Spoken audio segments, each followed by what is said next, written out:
എൻ്റെ പേര് ഷിജി എന്നാണ്. നാട്ടിലെ ട്രിവാൻഡ്രത്താണ്. ഞാൻ ഗൾഫിൽ പ്രവാസിയായിരുന്നു. ഹാർട്ടിന് അസുഖം പോലെ ഞാൻ ഇപ്പം നാട്ടിലാണ്. എനിക്ക് ജോലിയൊന്നും ചെയ്യാൻ പറ്റത്തില്ലെന്ന് അവിടുത്തെ ഡോക്ടർമാർ പറഞ്ഞു. ട്രിവാൻഡ്രത്ത് ശ്രീചിത്ര ഹോസ്പിറ്റലാണുള്ളത്. അപ്പോൾ ഇവിടെ ഹാർട്ട് ട്രാൻസ്പ്ലാന്റേഷനൊന്നുമില്ല. എത്രയും പെട്ടെന്ന് ചെന്നൈയിലുള്ള MGM ഹോസ്പിറ്റലിലേക്ക് പോകണമെന്നാണ് ഇവർ പറയുന്നത്. അപ്പോൾ അതിനുള്ള ചിലവിനുള്ള പൈസയൊന്നും എൻ്റെ കയ്യിലില്ല. 65 ലക്ഷം രൂപ ആവും. അതിനുള്ള സഹായകരുണയും ഉണ്ടാവണമെന്ന് അഭ്യർത്ഥിക്കുകയാണ്. എനിക്കെൻ്റെ ജീവിതത്തിലേക്ക് തിരിച്ചു പോകണമെങ്കിൽ എന്നെ സഹായിക്കണം പ്ലീസ്.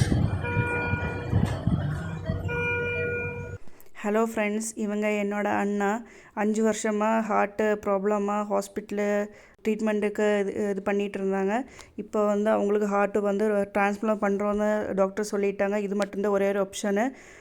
டிஸ்சார்ஜ் பண்ணவும் முடியறதில்ல. இப்போ சென்னை ஹாஸ்பிட்டலில் ஷிஃப்ட் பண்ணுறதுக்காக தான் பார்த்துட்ருக்குறோம். எல்லாரோட சப்போர்ட்டும் ப்ரேயரும் தேவை. இப்போது ஹெல்ப் பண்ணுங்கள் எல்லோரும்.